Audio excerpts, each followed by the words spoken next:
দেশে বন্যা পরিস্থিতির অবস্থা খুবই খারাপের দিকে। আমার শ্বশুরবাড়ি কুমিল্লা, বাবার বাড়ি কুমিল্লা, আর ফেনীর দিকের অবস্থা খুবই খারাপ। ফেনী আসলে আমার বোনকে বিয়ে দিছি, ওইখানে বোনের শ্বশুরবাড়ি, আসলে ওদের কারোর সাথে যোগাযোগ করা যাচ্ছে না। আমার শ্বশুরবাড়ি বাবার বাড়ির অবস্থা সেফ। আর বড়িগঙ্গা যে বাঁধটা ছিল সেটা ভেঙে দিয়েছে, বাড়ি পর্যন্ত এখনো পানি আসে না। যেহেতু বাঁধ ভেঙে গেছে, হয়তো বাড়ি পর্যন্ত পানি চলে আসে। যাই হোক, যতই টেনশনে থাকি না কেন, রান্না খাওয়া তো করতেই হবে। হয়তো ছোট ছোট বেবি আছে, ওদের জন্য রান্না করতে হয়। সকাল সকাল ঘুম থেকে উঠে রান্না করতে করতে আমি আপনাদের আজকে 2 থেকে 3টা টিপস দেখাবো। আসলে এগুলা একদম গুরুত্বপূর্ণ রান্নাঘরের জন্য। বেসিনে যেহেতু মানে যে রাবারটা আছে, রাবারটা হারিয়ে যায়, তো এই হারানোর কারণে আমরা ভালো করে শাক বা অন্যান্য জিনিসগুলো ধুতে পারি না। আর আমি তো প্রচুর পরিমাণ পানি লাগে যে কোনো ধোয়াধুয়ি করতে। এদিকে সকালে ঘুম থেকে উঠে আমি ভাতটা ঢালটা বসা দিই, কারণ ভাত ডাল তো সবসময় রান্না করতে হয়। তারপরে অন্যান্য ভাগে কাজগুলো করে নেই। এই যে লাল শাকের মুঠিটা সবসময় এইভাবে কেটে নিবে, কেটে নিলে শাকগুলো একটা একটা করে ভাজতে অনেক বেশি সুবিধা হয়। আমি দোনোটা আটি এইভাবে কেটে নিতেছি, তারপরে একটা একটা করে মানে যে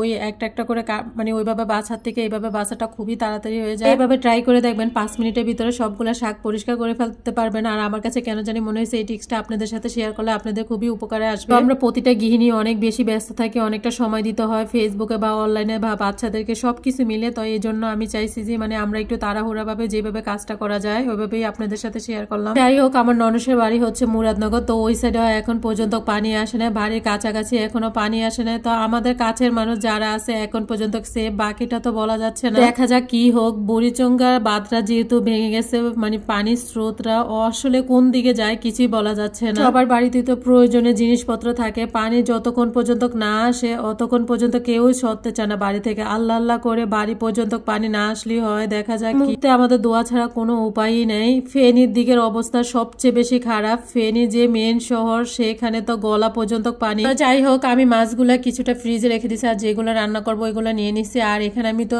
রান্না করি, এখানে সব হাঁড়ি পাতিল ধোয়া দেয়, যে সবকিছু করি, এই জন্য বেসিনটা ভালো করে ক্লিন করে নিতে হয়। শহর গ্রাম এখন সব জায়গায় বেসিন থাকে, তো বেসিনে দেখা গেছে রাবারটা মাঝে মাঝে থাকে না। তো আমি কি করি, পেঁয়াজের পাতা বা এভাবে একটা শাক দিয়ে বাকি শাকগুলো আমি ভালো করে চুবিয়ে ধুয়ে নিই। বললাম আপনাদেরকে একটা টিপস বলবো, এই টিপসটা ফলো করতে পারেন আপনারা, খুবই উপকারে আসবে।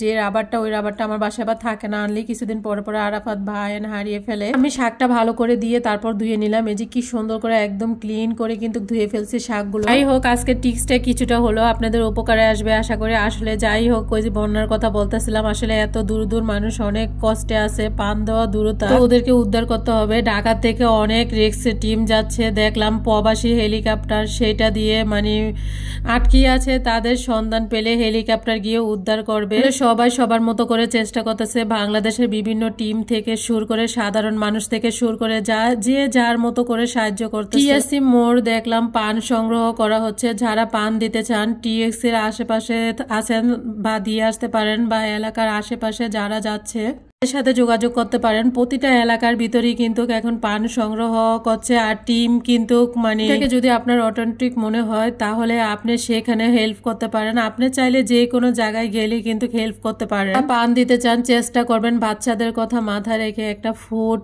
মানে অ্যাড করার জন্য। সেদের কিছু শুকনা কাপড় দেখা গেছে ঘর থেকে হোক, যেভাবেই হোক কিছু কাপড় চোপড় অ্যাড করে দিবেন, কিছু খাবার অ্যাড করে দিবেন যেগুলা বাচ্চারা খেতে পারবে।